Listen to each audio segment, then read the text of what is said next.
অনেকদিন পর রিফর্ম নিয়ে কথা বলছি। গত 2 বছর রেগুলার রিফর্ম নিয়ে কথা বলতাম, এটা একটা ডেইলি রুটিন ছিল। অনেকদিন পর এখন ইরেগুলার একটু। এনিওয়ে, তারপরও fortunate enough to get the chance. Sir, আমি আসলে যেটা দিয়ে শুরু করব বলে ঠিক করেছিলাম, স্যার অনেকটা বলে দিয়েছে যে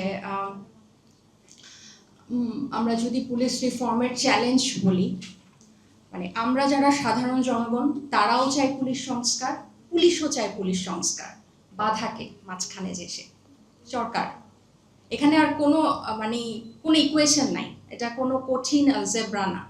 ক্লিয়ারলি মাঝখানে যারা আছে তারা পুলিশকে দলীয়করণ করে। সো এই জিনিসটা আর নতুন না।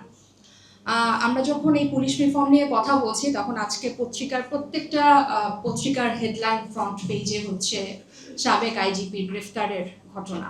সো ডেফিনেটলি পুলিশ রিফর্ম নিয়ে যখন আমরা কথা বলবো, আমরা আর এরকম আইজিপি চাই না। সো এরকম আইজিপি না চাওয়ার জন্য আমরা কিন্তু সংস্কার কমিশনে বলেছিলাম যে একজন আইজিপি যখন ঠিক হবে তখন একটা ইন্ডিপেন্ডেন্ট বডি এই আইজিপিকে নিয়োগ দিবে। বাট সেটা ডিসমিস হয়ে গেল, সেটা থাকলো না। ওই পুরনো স্বরাষ্ট্র মন্ত্রণালয়, সেই পুরনো আমলাতান্ত্রিক জটিলতা, সেই পুরনো নির্বাহী বিভাগের খপ্পরে আবার আইজিপি বা পুলিশের এই নিয়োগ যাই বলেন সব কিছু আবার চলে গেল।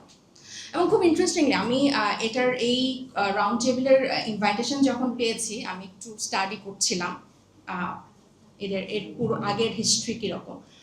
অনেকে এখানে যারা এই বিষয়ে স্পেশালিস্ট আছে তারা জানবে। বাট ব্রিটিশ আমলের একটা অ্যাক্ট আছে 1861 সালের, প্রভাবলি আমি যদি ভুল করে না থাকি, সেই পুলিশ অ্যাক্ট অনুযায়ী পুলিশ তার ঊর্ধ্বতন কর্তৃপক্ষের যে কোনো আদেশ মানতে বাধ্য।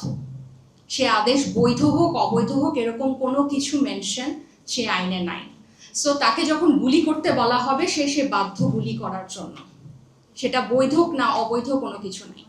আপনারা নিশ্চয়ই জানেন, পত্রিকা এসেছে এই এক সপ্তাহের মধ্যে সিলেটে চট্টগ্রামে একজন ক্রিকেটারকে তুলে নিয়ে গেছে, তুলে নিয়ে তাকে মারধর করেছে এবং সিএমপি কমিশনার নিজের মুখে স্বীকার করেছে, আমি তার প্রেস কনফারেন্সটা দেখলাম, যে তাদের ভুল ছিল, এটা ঠিক হয় নাই তাকে। এখন উনি একজন সেলিব্রিটি ক্রিকেটার এবং উনি কাকে ফোন করেছেন? উনি বিসিবির সর্বোচ্চ যে কর্মকর্তা তাকে ফোন করেছেন, সেই সর্বোচ্চ কর্মকর্তা মন্ত্রীর পুত্রকে ফোন করেছেন। সো আমি এটা বলছি, আমি যখন একটা সাধারণ মানুষ রাতে 3টা-2টা বাজে পুলিশ দ্বারা অ্যাটাক হব এবং প্রতিনিয়ত অসংখ্য মানুষ যখন পুলিশ দ্বারা অ্যাটাক হচ্ছে, এভাবে অবৈধভাবে তুলে নিয়ে যাচ্ছে, আমরা তো বিসিবির প্রেসিডেন্ট বা মন্ত্রী পুত্র কাউকে পাবো না। তাহলে এই মানুষগুলার কি হবে?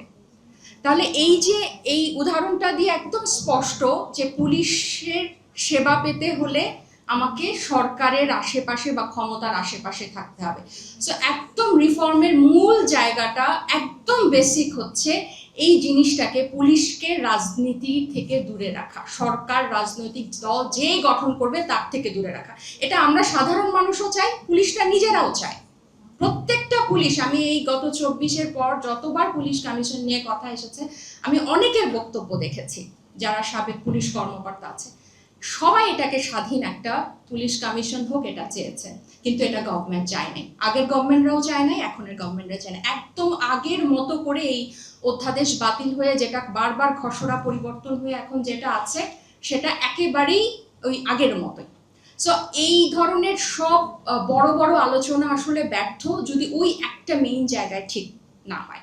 এটা একটা দিক। আরেকটা দিক আমি কথা বলতে চাই যে এই পুলিশদের ওয়েলফেয়ারে আমরা কি করি, পুলিশের কল্যাণে আমরা কি করি। আসলে এদের এক একজনের বেতন ভাতা, এদের এক একজনের সামাজিক, অর্থনৈতিক, পারিবারিক অবস্থা এতটাই করুণ, এতটাই নিম্নমানের, এবং তারা এক ধরনের, যারা কনস্টেবল এসআই যারা নিযুক্ত হন, তারা অনেকটা মানে কর্মচারীও না, মানে গোলাম শব্দটা আমি ইউজ করতে চাই না, মানে এরকম সার্ভেন্ট।